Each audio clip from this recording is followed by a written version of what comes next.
ओम शांति। आज 20 नवंबर 2021 की साकार मुरली है। शिव भगवानोवाच, मीठे बच्चे, सबको एक बाप का ही परिचय दो। एक बाप से लेन देन रखो। बाप को ही अपना सच्चा पोता मेल दो।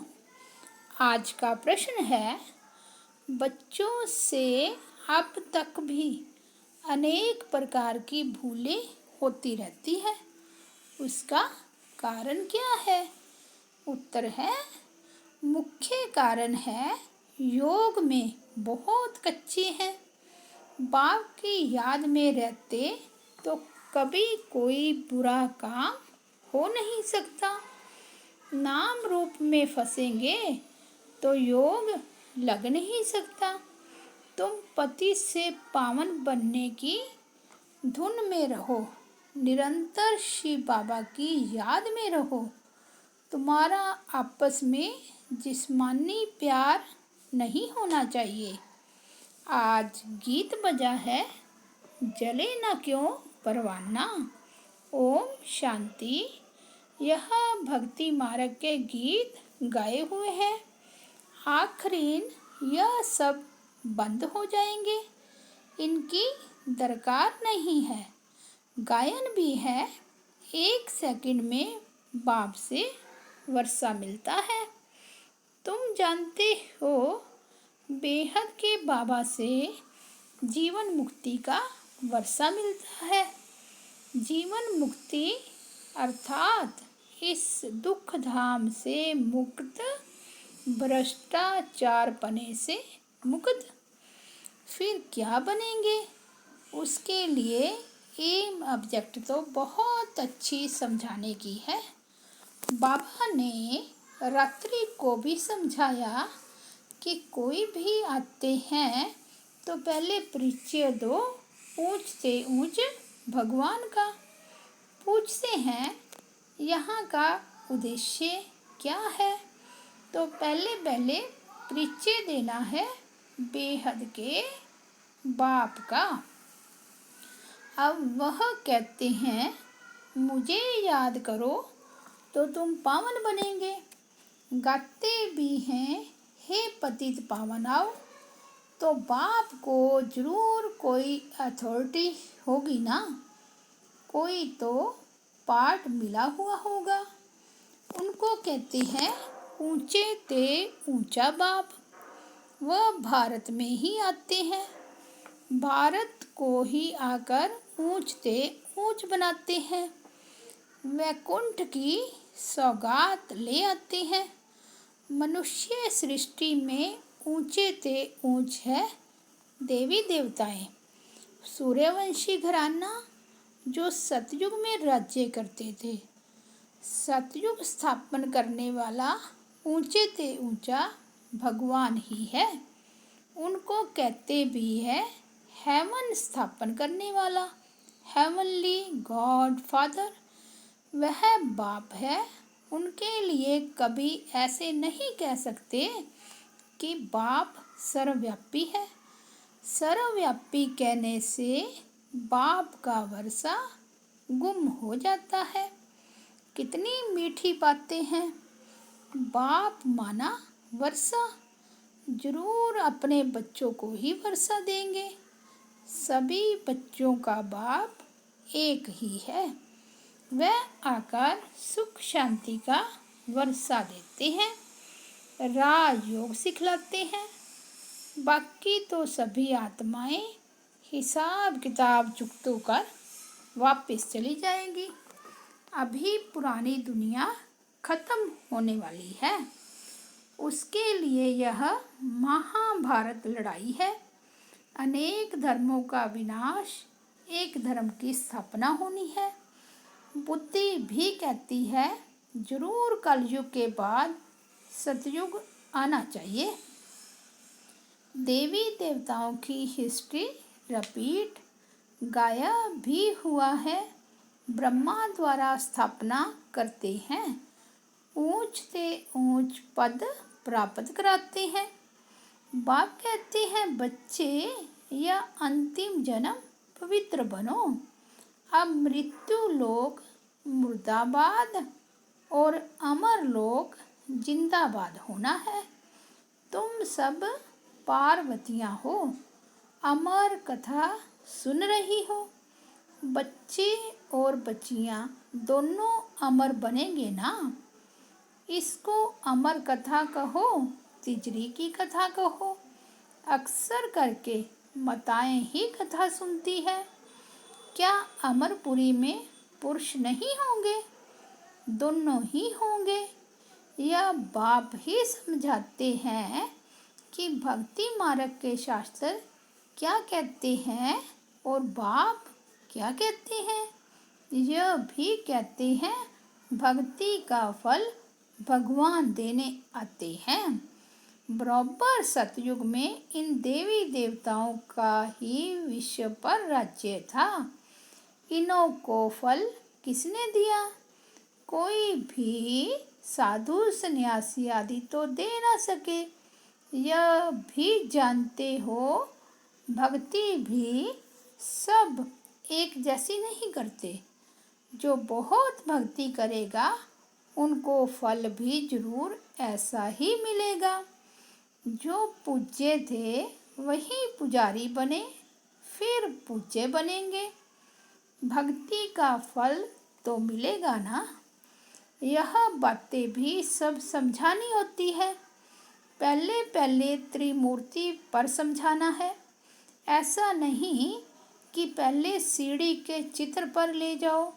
यह है डिटेल की बातें। पहले पहले परिचय देना है बाप का। वह है ऊंचे ते ऊंचा, फिर ब्रह्मा विष्णु शंकर का, फिर लक्ष्मी नारायण का। बाकी भक्ति मार्ग के चित्र तो ढेरों के ढेर हैं। पहले पहले यह बोलो कि बेहद का बाप है, जिससे हम बेहद स्वर्ग का वर्षा लेते हैं। ऊंचे ते ऊंचा भगवान वर्षा भी ऊंचे ते ऊंचा देते हैं। भारत में शिव जयंती भी मनाई जाती है। जरूर हेवनली गॉड फादर ने आकर हेवन स्थापन किया होगा। बाप ही स्वर्ग स्थापन करते हैं। फिर 5000 वर्ष के बाद नरक हो जाता है। राम को भी आना पड़ता है तो समय पर रावण को भी आना पड़ता है। राम वर्षा देते, रावण श्राप देते हैं। ज्ञान अर्थात दिन पूरा हो, रात हो जाती है। दिन में सिर्फ सूर्यवंशी, चंद्रवंशी। यह बातें नटशल में समझाने की बहुत सहज है। पहले पहले ऊंचे ते ऊंच बाप का परिचय दे पक्का कराना चाहिए। मूल बात ही यह है। सतयुग में देवी देवता घराना था। सतो प्रधान थे, फिर सतो रजो तमो में आए। यह है चक्र। एक ही चीज कायम नहीं रह सकती। तुम बच्चों की बुद्धि में यही याद रहे कि ऊंचे ते ऊंच बाप को याद करना है। इस याद में बहुत कच्चे हैं। बाबा भी अपना अनुभव बताते हैं तो याद ही घड़ी घड़ी भूल जाती है, क्योंकि इनको बहुत ख्यालात रहते हैं। तब तो कहा जाता है जिनके मत्थे मामला, वह याद में कैसे रह सके। बाबा का सारा दिन ख्यालात चलता रहता है। कितनी बातें सामने आती है। बाबा को सुबह उठकर बैठने में जास्ती मज़ा आता है। नशा भी रहता है। बस यह स्थापना होने के बाद हम विश्व का महाराजा बनूंगा फिर से। जैसे बाबा अपना अनुभव बताते हैं कि पहली पहली मुख्य बात है बाप का परिचय।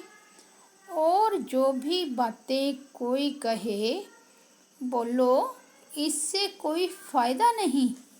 हम तुमको परिचय देते हैं ऊंचे ते ऊंच बाप का।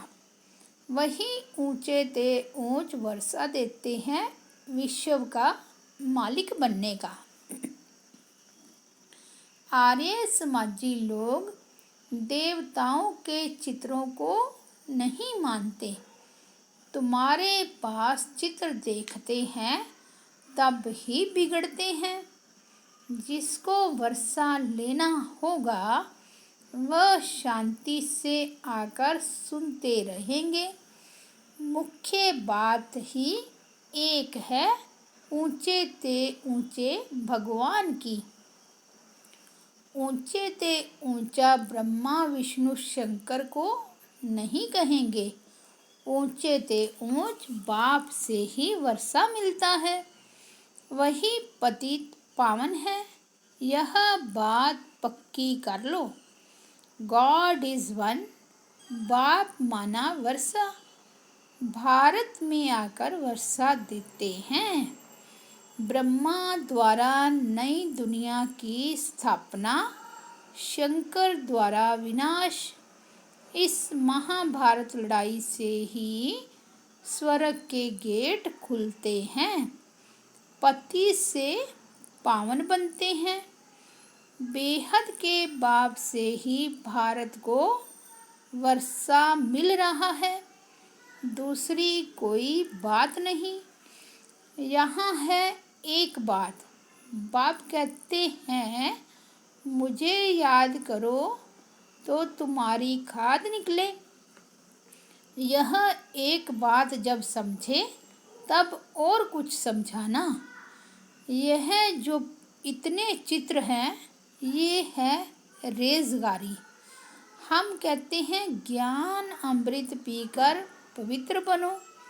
वह कहते हैं विष चाहिए, उस पर भी ये चित्र है।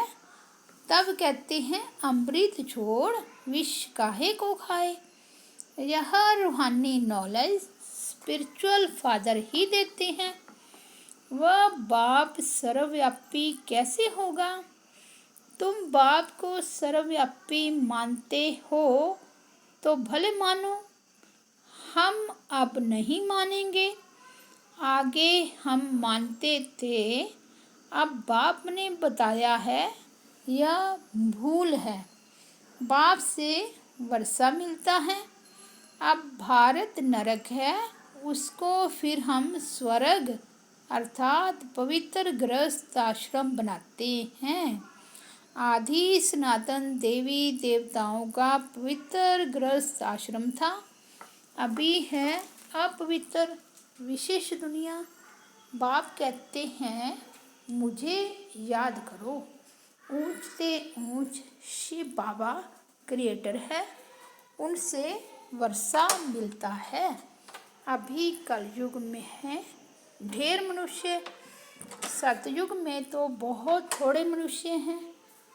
तो उस समय बाकी सब शांति धाम में है, तो जरूर अब लड़ाई लगेगी, तब तो मुक्ति में जाएंगे। यह सब बातें बच्चों की बुद्धि में रहनी चाहिए। बच्चों को सर्विस जरूर करनी है, सर्विस से ही ऊंच पद पाएंगे। ऐसे नहीं आपस में नहीं बनी तो शिव बाबा को भूल जाना या शिव बाबा की सर्विस करना छोड़ देना है, फिर तो यह पद भ्रष्ट हो जाएगा। फिर यह सर्विस करने के बदले डिसर्विस कर देंगे। आपस में लून पानी होकर सर्विस को छोड़ देना, इस जैसा बुरा काम कोई नहीं। बाबा को याद करो तो कमाई भी होगी। अब ज्ञान मिला है, होली बनो और बाप को याद करो। धुरिया कहा जाता है ज्ञान की रिमझिम को। ज्ञान और विज्ञान कहा जाता है। विज्ञान है योग, ज्ञान है सृष्टि चक्र का। होली धुरिया मनुष्य कुछ समझते नहीं हैं। बाप को याद करना और ज्ञान सबको सुनाना। बाबा बार बार समझाते हैं कि ऊंचे से ऊंच बाप को सर्वव्यापी कह नहीं सकते, नहीं तो खुद किसको याद करते हैं।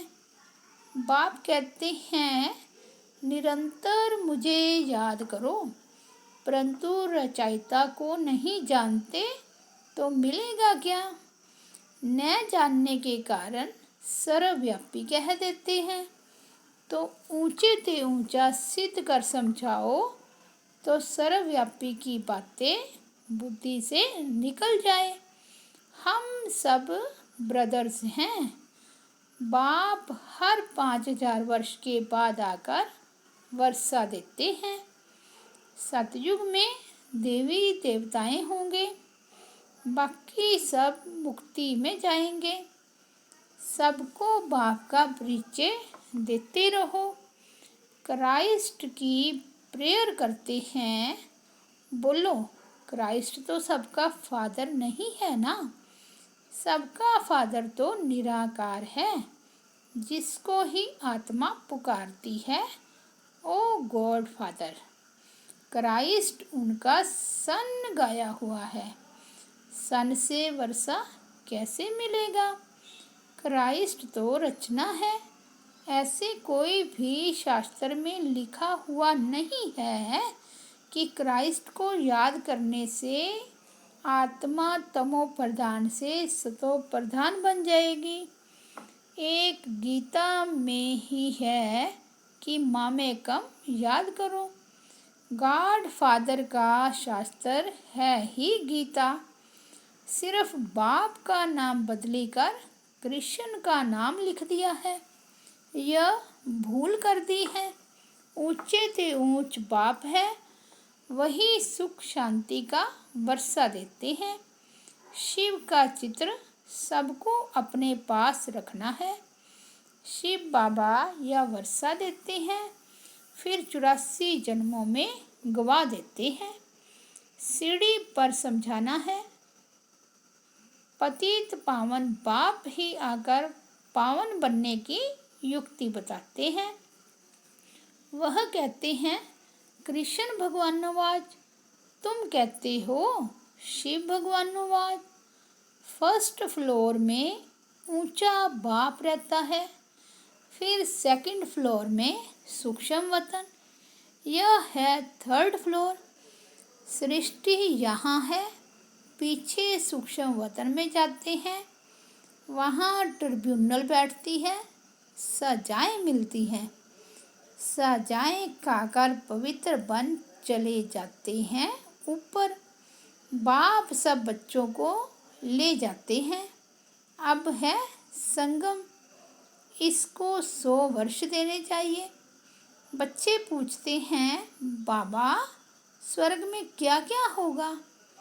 बाबा कहते बच्चे वह आगे चलकर देखना, पहले तुम बाप को जानो, पति से पावन बनने की धुन में रहो। स्वर्ग में जो होना होगा सो होता रहेगा। तुम पावन ऐसा बनो जो बाप का पूरा वर्षा मिल जाए नई दुनिया का।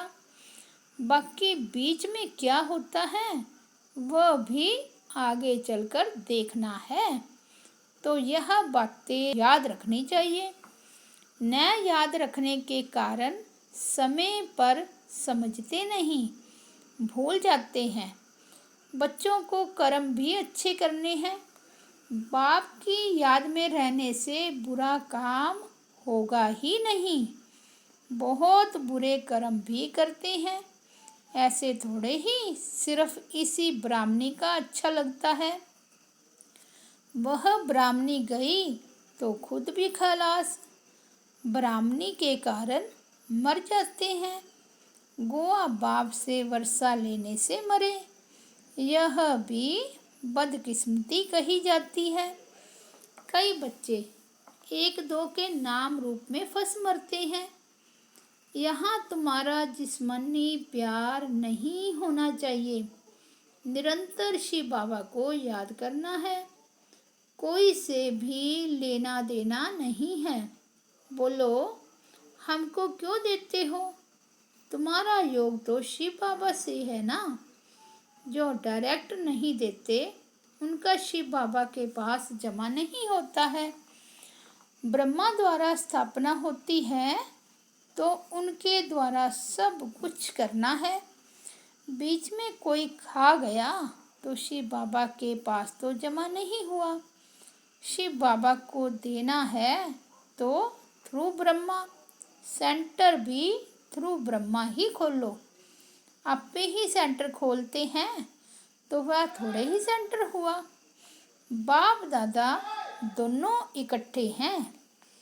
इनके साथ आया गोवा शिव बाबा के हाथ आया, इनके हाथ आया गोवा शिव बाबा के हाथ आया।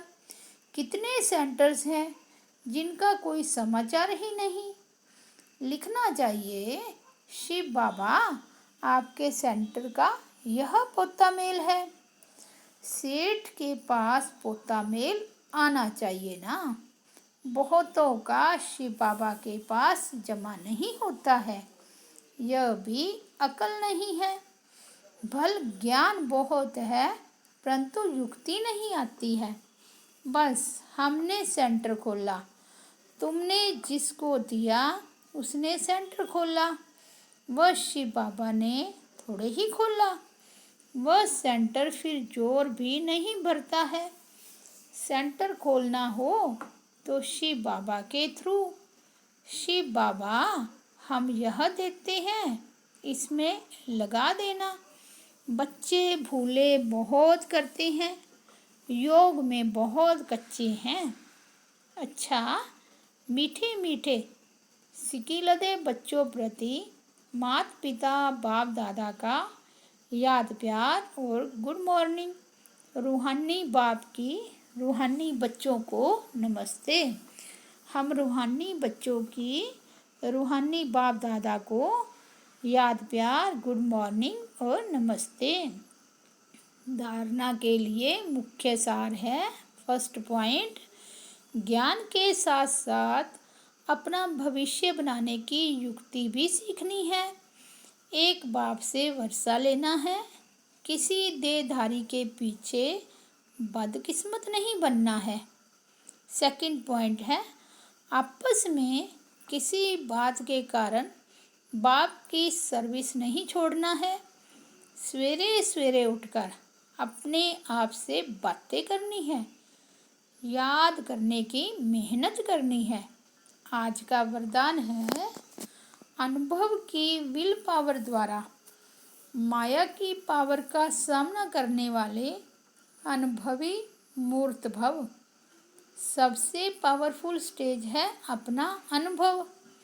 अनुभवी आत्मा अपने अनुभव की विल पावर से माया की कोई भी पावर का, सभी बातों का, सर्व समस्याओं का सहज ही सामना कर सकती है और सभी आत्माओं को संतुष्ट भी कर सकती है। सामना करने की शक्ति से सर्व को संतुष्ट करने की शक्ति अनुभव के विल पावर से सहज प्राप्त होती है। इसलिए हर खजाने को अनुभव में लाकर अनुभवी मूर्त बनो। आज का स्लोगन है, एक दो को देखने की बजाय स्वयं को देखो और परिवर्तन करो। अच्छा, ओम शांति, ओम शांति।